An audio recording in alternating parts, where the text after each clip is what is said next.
The following is a special presentation of Tony Kurre Radio. Welcome, everybody, to another edition of that legendary program that we like to refer to as Keefer and Kurre. Kip Keefer and Tony Kurre on the TKR network. And, of course, any place that you seek out your podcast, you can access this on all the Apple platforms, etc. It's going to be a great day today on the show. I'm going to pretend like I'm just kind of hanging out at a cocktail party and I run into a couple of guys and kind of introduce them and get them back and forth in some dialogue and some memories of those special times in their lives, because both of them are giants in their respective industries and especially in their markets. So, Tony, I'm thrilled to introduce you. Tony Kurre, of course, who, when I came to Birmingham first in the early 90s, was the king of media here. He was the guy everybody listened to. He was, if you walk up right now on the street and ask anybody, you say two words, classic rock, they're going to say Tony Kurre. If we were on Password, that would be the clue. Tony was dominant in the market, did all kinds of great things. And his counterpart, when I grew up in Atlanta, in my late high school years and all through my early adult and first involvement in media, Gary McKee was not only the man, he was beyond the man. He was the most iconic broadcast voice in Atlanta in a time where that city just was booming and came into its own. And he is fondly associated with, in my mind, and so many of my friends and people that I still am very involved with in Atlanta. Gary McKee was absolutely the number one guy on Mount Rushmore of Atlanta broadcasting, as Tony Kurre is here in Birmingham. So it's a thrill for me to have both you guys on today. Tony, introduce yourself to Gary, and you guys get it rolling, and I'll jump in here every once in a while. But I want to hear some of your guys' experiences and stories and remembrances of those times where you guys were right on top of the mountain. Well, thank you. First of all, incredibly humble for all the kind words you said about both of us. I was not aware of Gary because I was kind of doing my own thing, I'm sure, and I'm assuming that Gary wasn't aware of me, despite the fact that we probably have over 100 years of broadcasting. Okay, well, and I appreciate that. I was kind of into myself, I guess, when I was here in Birmingham, and I was flying that classic rock jet about 90,000 feet above the earth for a long period of time, and I just never landed, and it just kept flying until it crashed about 5 or 6 years ago, and we decided to go into something different, radio. It was funny, and Gary, it's a pleasure. We got a chance to meet and speak with each other several weeks ago, but I was on Fox 6 here locally, WBRC, this morning, and I do this segment called Music Mondays with Tony Kurre, and they were asking me why we don't have as many big summer soundtrack hits, big songs that go with great summer movies. And we were going through Xanadu. We went through The Power of Love. We went through, there's just almost every James Bond movie that's always been released either on Labor Day or Memorial Day always had, For Your Eyes Only, always had these, huge soundtrack songs. And I said, one of the reasons is people just don't listen to the radio anymore. They just don't. It's not to say that radio isn't fun. It's not as important as it used to be, although I don't think it is. There's just so many other different things to listen to now. You can listen to anything, anywhere. And because of that, we used to be in that top 40 format where you were going to hear The Power of Love every 45 minutes. On every radio station in the market. And so you were going to hear those songs. Those songs were huge because of that. And now, when a movie comes out and it's got a song to it, I couldn't even name the last big music song that was from a movie, not within the last 2 or 3 years, because the only way you'd probably listen to it is maybe occasionally on a radio station in the market, which people aren't listening to anymore, or streaming. Or listen to that particular artist. And so, it's just changed so much. And I really want to get your thoughts, Gary, because I don't know when you exactly started. I started in 1982. I was, I realize you're just I was driving a bus when in 1982. Yeah. So I wanted to get your thoughts because I really feel like, and based on our longevity, we were both really blessed in that we got a chance to come in and play radio when it was at its most basic. We got to spin 45s. We got to spin LPs. We got to have the carts. They look like 8-tracks carts. And we got the chance to play, spinning records, right? I mean, and if you were in the radio in the 60s and 70s, you didn't have time to pee because every record was 2.5 minutes long.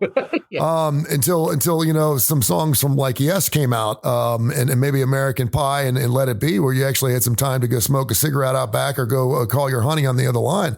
I think we were so joyed to be part of a radio platform in a format where we had live jocks 24 hours a day, and it's just not like that anymore. It's not. What slot did you work?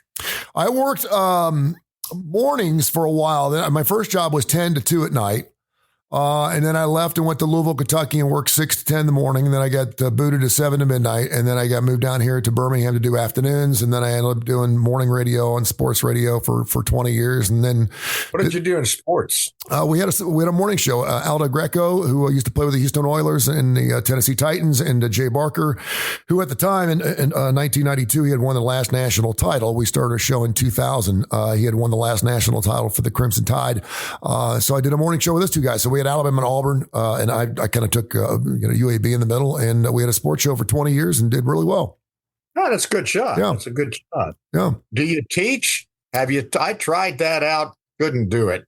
Yeah, I did a lot of career days. I was invited to come to schools and explain, listen, back in my day, if you were married or you had a girlfriend, and she was going to be transferred from one city to another, it was nothing to move to Tupelo and find yourself a radio job by the end of that business day.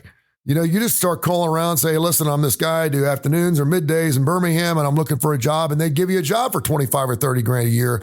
Well, there are no jocks anymore. Hey, Kiki. There are no jocks on the air anymore. The last time you came into a radio station, the last time I went to a radio station several weeks ago, there were no jocks, period. There was not one radio personality in the building. As a matter of fact, on Sunday, was it Saturday or Sunday, I texted Kip. Kip was live on the air. And that is an anomaly in the world of radio now. You just don't have it anymore. That's crazy. Yeah.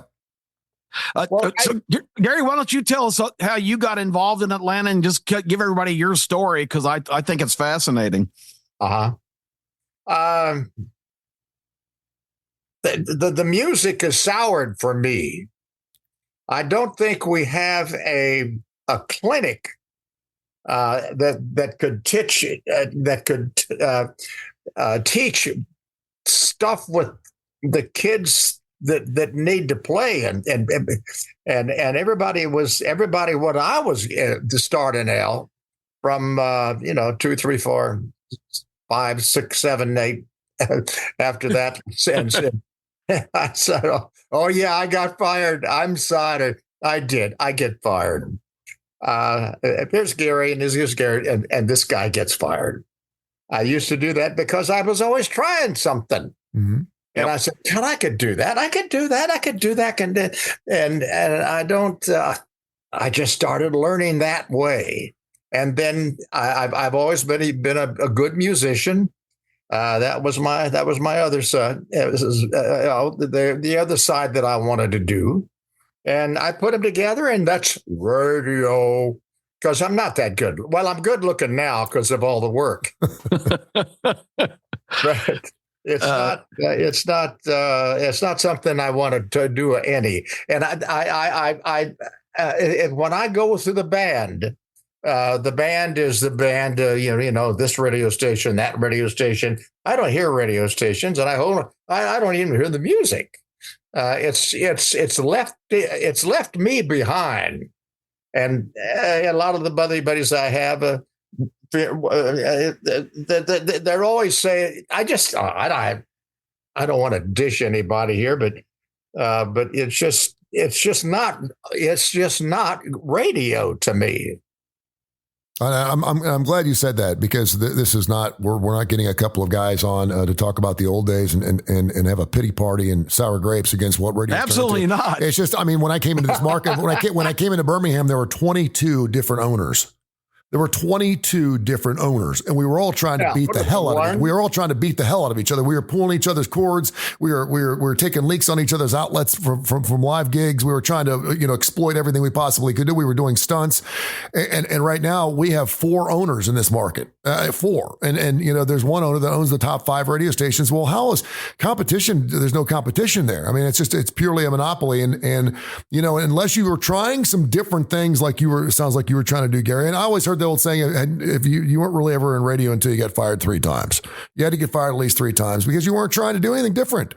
And until you started trying to do some different things, we were never different. But I remember people getting, home from work. And I remember getting on the school bus and listening to a guy named Mark Sebastian who did afternoons at Q102 when I was 15, 16 years old. And that's all I cared about was getting off of school at 2:17 and getting on the bus and listening to my favorite disc jockey. You just don't have that now. It just doesn't exist unless you're like the Rick and Bubba's of the world and they've got simulcast through all kinds of different markets and things like that. But those are a rare breed. There's only a few of those left in the United States, and it's just not a lot of them out there. So now we do these things called podcasts. Now everyone's got their own show and they're a lot harder than what you think because, when I opened my pie hole, I used to talk to 75,000 people at one time. Now I've had to build my own crowd. So we're doing that, but it's a lot harder. It's a lot more work. That's humble. I like that about humble. I like the Carson behind you. Yeah, there you go. That's a great example. Carson led everybody. Mm-hmm. And there's nobody to lead anymore. Like there is a lot. We sound old, but we're not. No. And that just happened, really. Where did this go? Where did it come from? There are radios from places that we never heard of, that don't even speak our language. Yeah, I think of the Bob Coburns. I think of the Rick D's. I think of the Scott Shannons. I think of the Dr. Dementos. And these people that just blaze these trails in radio land. And it was just. I saw Shannon about 3 weeks ago. No. Oh wow! It was a blast. Yeah. I mean, they're still doing their thing, but I mean, they're not. We used to be celebrities. And golly, man, what instrument do you play? Pretty much all of them. Well, you were probably piano, drums and all that. You were probably kicking the ladies off your bootstraps pretty much 24 hours a day. Because I remember just being in radio. I used to get some ass just from radio. If you were in a band too, we were just talking to Kip. I said, you walk into a bar with an empty guitar case, you're getting a phone number. Heck, if you could play every instrument and you were on radio, you were double dipping, my friend. Good for you. Well, let's go forward. Where do you think it's going? It's going where it's going, and we're there. They're making money off of it, but how? Well, they're not making money off of it, and that's the problem, Gary. Is the last 3 companies I worked for all went bankrupt. The problem is this: we got these frequencies, right, and these frequencies are like stores. And if we walk in a store and no one's walking in your store and it's empty, you normally close the store down. Well, it's cheaper now to leave the store open and not sell anything than close it down because you're not going to close down these frequencies. It's too expensive and it's too difficult to get these frequencies out there. So all of a sudden, if a 99.5 or a 94.5, whoever that is in your particular market, you don't even know who they are. They're not making any money.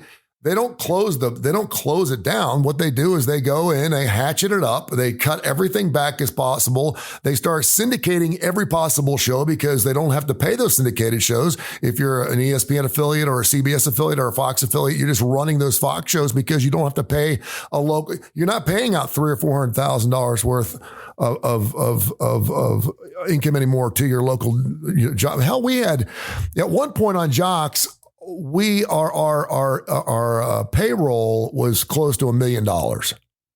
Okay. Yeah. Our morning show was 500,000. I was making 2. So I know Paul Feinbaum was the afternoon drive. Yeah. So we had $1 million in payroll. Now you can run a radio station with zero. Zero. So I mean, it's so there's no reason to listen anymore. Those jocks that we used to listen to in the afternoons and evenings and the mornings, and used to be the morning zoo. And who were the competitors there? There's always competitors. Who were they?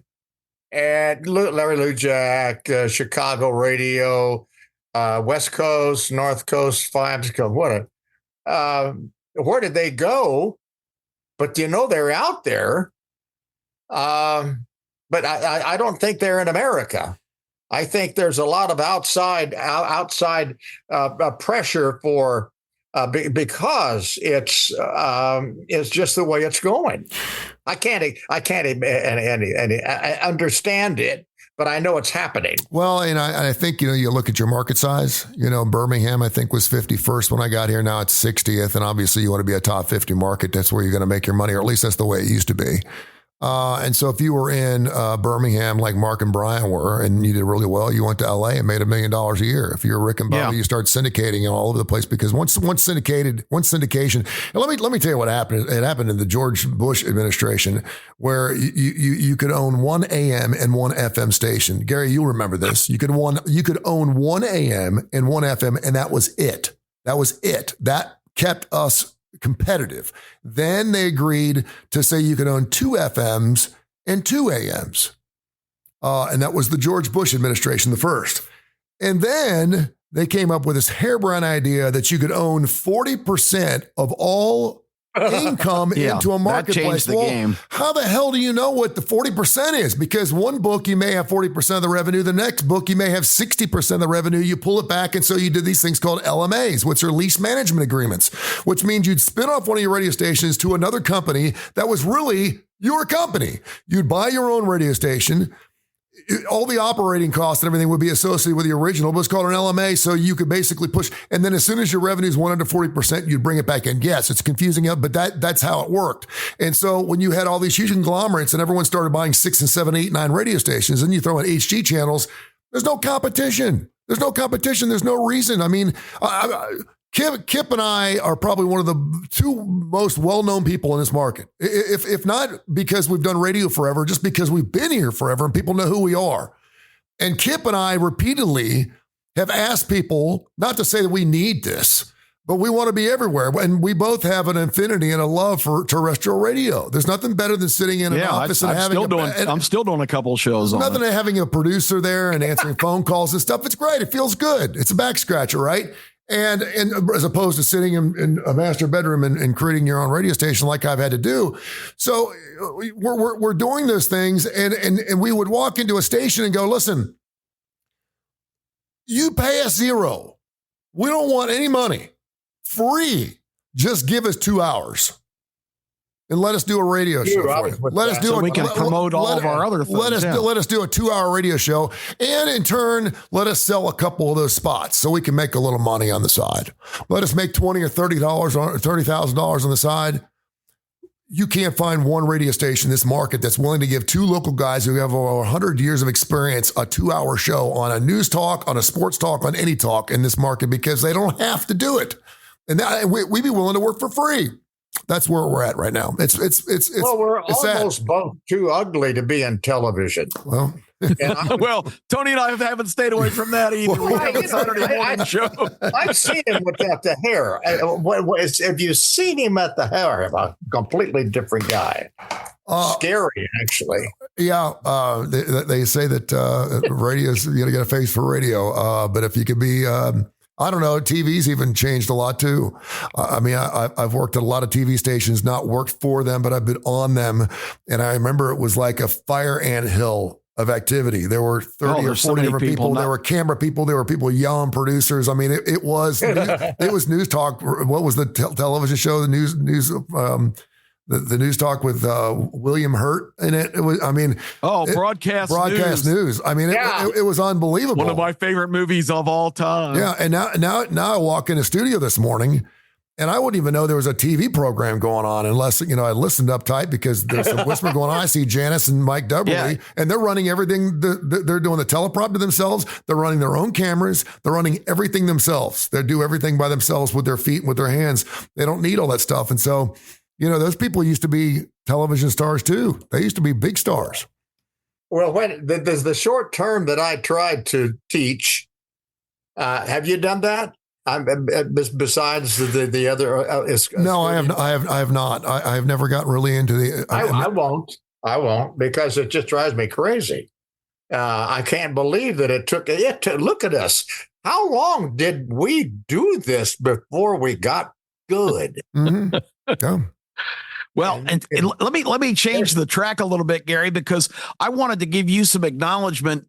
Tony just mentioned Rick Dees, who was in Memphis at the time that I went to college there, and I started doing sports updates on his show on WHBQ way back in the day. And Rick Dees, of course, from doing his little spoof bits in his show and little different comedy pieces, hit the jackpot big time with Disco Duck, wound up in Hollywood, has syndicated shows to this day, has been inducted into the Broadcast Hall of Fame. And I can tell you, after working with Rick and hearing the different kind of things that he created and having the opportunity to be front and center for most of your career in Atlanta, I think a lot of the things that you guys produced as comedy bits and spoofs and with your musical background, I still remember some of those very well. And I thought that the content that you cranked out in those days was superior to Rick's, and he just, is in the right place at the right time to hit the jackpot.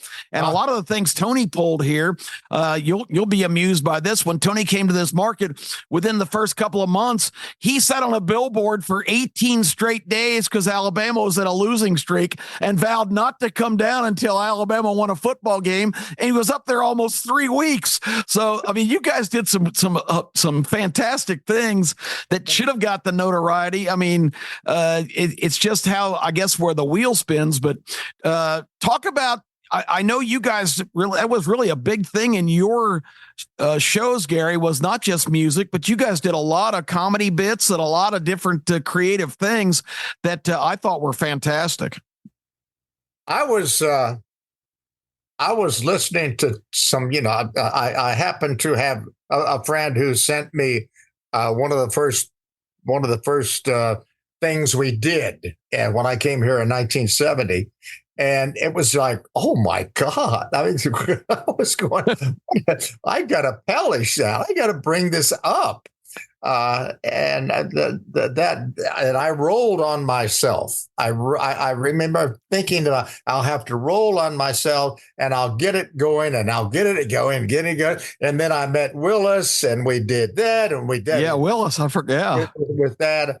And it just did it. If you do I think the major thing that we can do to an audience is to accept them. It's not a matter of them. Oh, I wonder how they're going to like me. No, that's not there. It's not a matter of trying to impress them. It's a matter of becoming them, and that had everything I did after I learned this. I did that. I said, I got to accept this audience. If you accept them, they'll die for you. And it's not all the stuff, all the paper and all the money and all the stuff. It's just different. It's a love. And I think all three of us have people who love us. And I hear them and they, oh, Gary, I still did this and I still did that. And I'm going, what? I don't remember doing that. Oh, yeah. Yes, you did. I've had people, hey, you've done that. You don't remember there? Come on. And you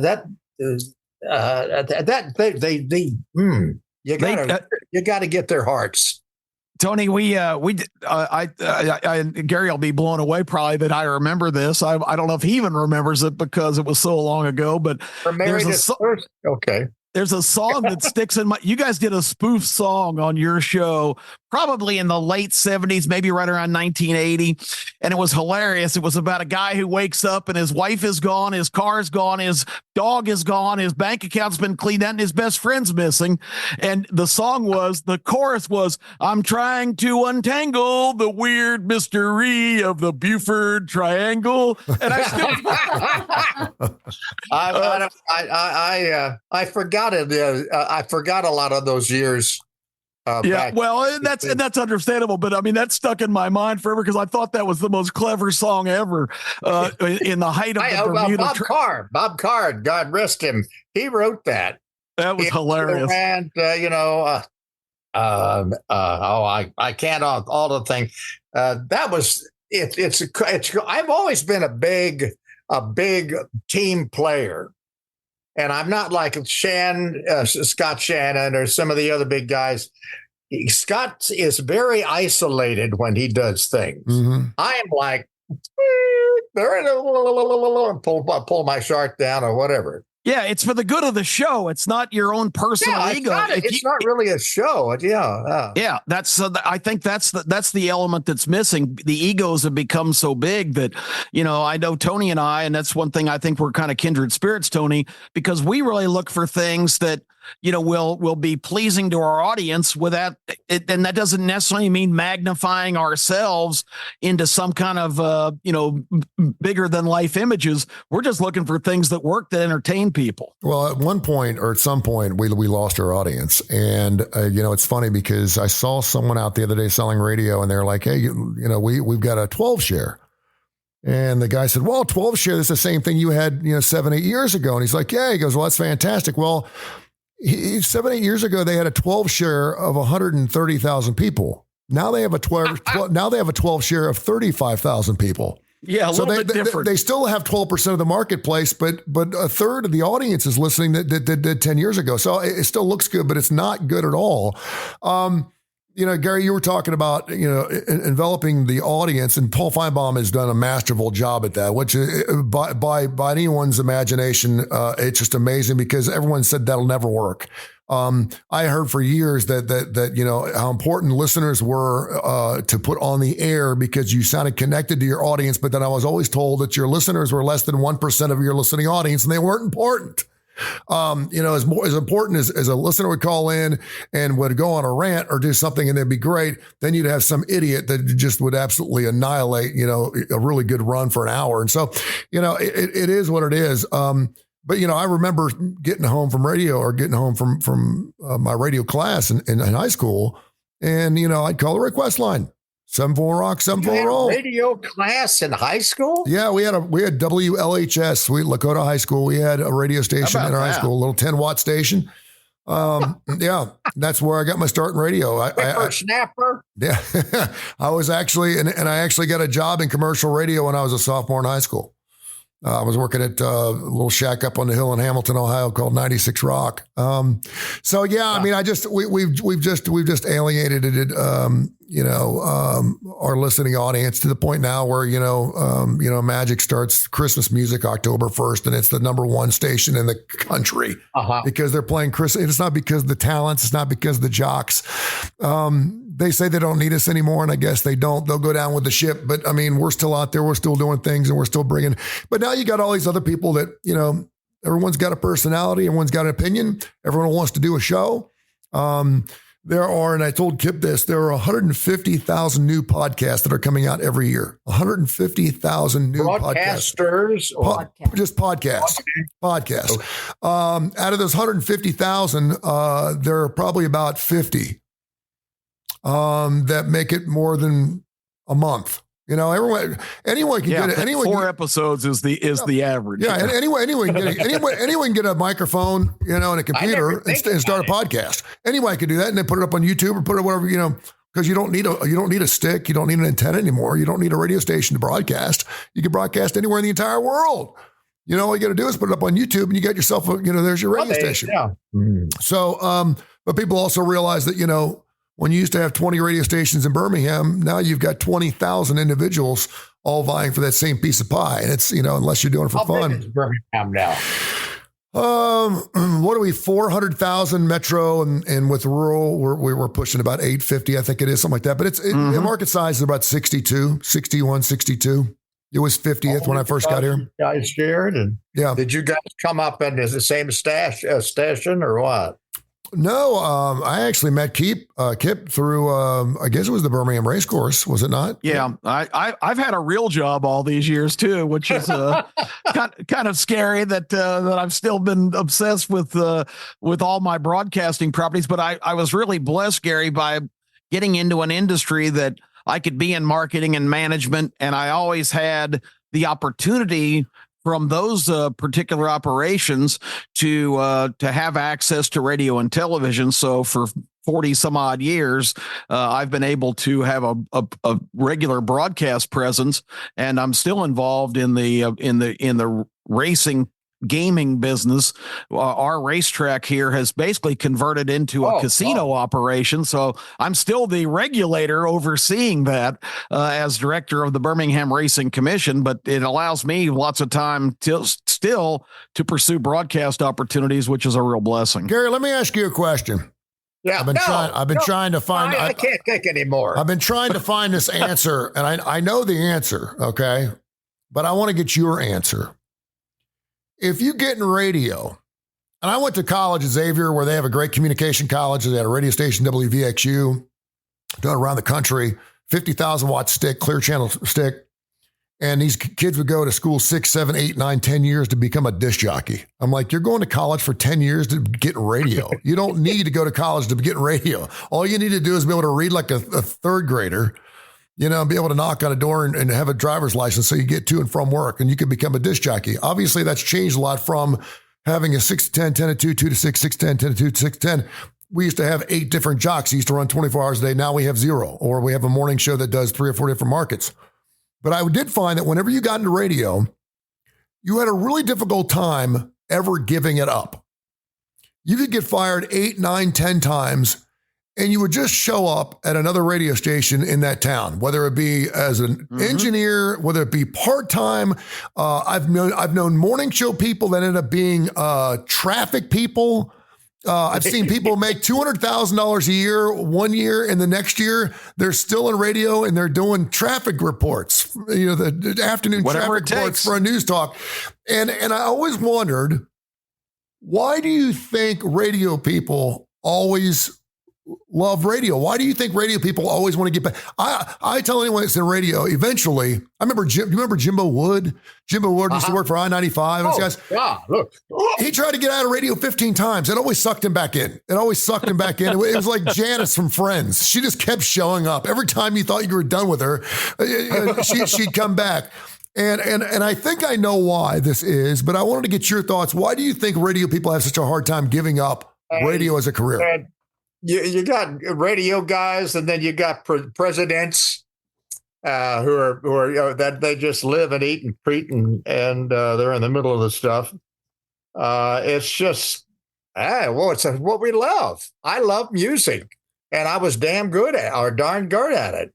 And you can say "damn" on this show. It's okay. Yeah. You were damn good at it. That gets me 100 for the damn. There you go. Damn. I think that it's just a job. We might come in with a job, and then we start the. I need more money. They can't do that. I'd like to. We're evolving through the engines of millions of people and souls and people that they do it because they like it, not because they have to. I never did it because I had to. I always liked it because I just wanted to be look. This is Gary. Yeah. Unless you ended up being in some type of version of Play Misty for Me, and then you decided maybe it was time. Maybe it was time. It was on from start to finish about 3 weeks ago. And you know what we watched yesterday? Jaws. Yeah. Don't show that. Oh, really? Don't show that to your 16 or 17-year-old and tell them how great it was. Because my son goes, Yeah. that piece of crap kept people out of the ocean. I'm like, yeah. What keeps them out of the ocean is the stuff that we read yesterday about the 2 Mountain Brook gals who got attacked on Orange Beach yesterday. No, I agree with you. I agree with you. I never thought I had a job.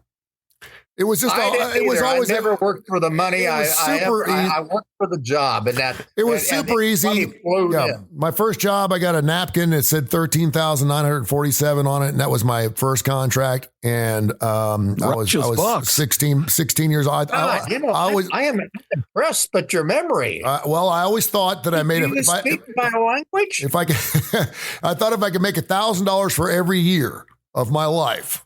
If I was 50 and making 50 grand, I was going to be in good shape, and obviously, when you turn about 35, 40, that doesn't jive too well. You can't keep up. The cost of living goes up more than $1,000 a year. But I did find that radio people did love radio. I found that radio people were incredibly lazy. Let's be honest. If you can get behind it. My morning drive is not crazy. Lazy. No. Anytime you should make 6 figures if you got to get your ass out of bed at 4:00 in the morning. Yes. But middays, afternoons, I did afternoons for 20 years. I'd go out and do the bar gigs. I'd do the t-shirt contest and get home at, 11 o'clock, in the morning, and then go to work at noon. And so, I did find out, but if you were really good at what you did and you had a personality and you were willing to be at all the softball games and go work the concerts and get on stage and do, Lynn Park shows and this, that, and the other. And you're willing to put your time in because everyone, we went through this thing where it was funny. We went through this thing where I think it was Cumulus, where they started mandating a 40-hour work week. Cumulus in business still? Yes, they are. Yeah, somehow. Yeah. Too bad. They mandated a 40-hour working week. And this was about 15, 20 years ago. And I said, what do you mean a 40-hour work week? They're like, you must work 40 hours a week. Like they were going to put a time card in. When we came in, I said, the reason I got in radio is so I wouldn't have to work 40 hours a week. I said, because you never know how much I was doing 2 hours of show prep. I was doing a 5-hour show. Then I was, go out and working for the radio because you never turned it off. You were basically representing the brand and the radio station 24 hours a day. And every time I was out, I was Classic Rock 99.5 or I was Jocks 94.5 or I was WQMF or, I was the party at what, blah, blah, blah, blah, blah.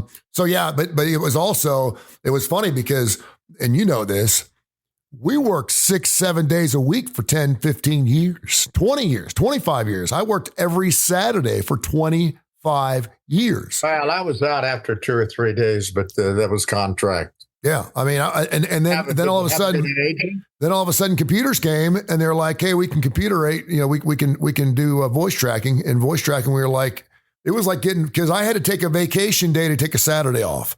So when we went voice tracking, wow. I got 50. I did, Kip. I got 52 more vacation days. I got 52 more vacation days because I went from working 6 days a week for 25 years to working 5 days a week. You want to talk about a present? You want to talk about fun? It was fantastic. Yeah. Wow. Amazing. Guys, this has been an incredible opportunity for me from a nostalgia standpoint to have the great Gary McKee on with the great Tony Kurre. It's been a blast, and I've enjoyed every moment of it. I think both of you, any kind of broadcast chops I have, both of you were serious factors in developing those, and I want to thank both of you publicly for having this great opportunity. And it's been fantastic, Tony. Cute. Oh, thank you. When you sit, bring me back here. I'll show you something. When you sit, you're down like this, and you let you know what that's it? That's letting people do things. When you're big and tired of doing, they don't do it. You understate. You do. I know why you're good is because of that. You put them. I wanted to tell you that because Well, I really appreciate that. That's the other thing. Tony talks about, why do we do this? This is one of the reasons I do it, because when I get a chance to have interaction with people and really kind of let them tell their stories, and people that I admire and have a lot of affinity to see them get their just recognition. That's what one of the things that really makes this particular industry appealing to me. I've got a great broadcast partner that does a lot of my terrestrial shows with me by the name of Terry Quillian. She had never been in radio before, but she had been a master communicator, done speeches and presentations. Her sister was, for a time, the Attorney General of the United States. I enjoy the opportunity to have her shine in this format more than I do myself. I kind of look at it as being a stage setter and letting voices be heard that need to be heard. And Tony Kurre and I have a great time doing our programs, and it's just such a pleasure for me. You guys hit it. This is not work. This is something that I really live to do. Well, Kip, thank you very much. And Gary, it was a real pleasure, man. Let's do this again. I love catching up. I've always do it tomorrow. Yeah, let's go. I go back. Oh, wait, let's do it next hour. I go back to the Marconi days, and I remember the Trailblazers and the ones that I remember sleeping up at the engineer station up in Hueytown, and I remember I remember driving home the station vehicle drunk off my ass. I remember all those days, and I'm just happy that I'm still alive to be able to reminisce and talk about those days. But it's been a real pleasure. Thank you. Well, I just lucked the heck out of this thing too. I don't know. I could do it all again. It's all here. It's all there. And like I say, I want to bury, if anybody is out there and wants to do anything in show business, anything, music thing, I'll share this with you. It's not them accepting you. It's you accepting them. That works. I've never say it again, but that's how it works, ladies and gentlemen, boys and girls. And the Wayman. Thank you, Gary. Great stuff, guys. Thanks. This has been a special presentation of Tony Kurre Radio.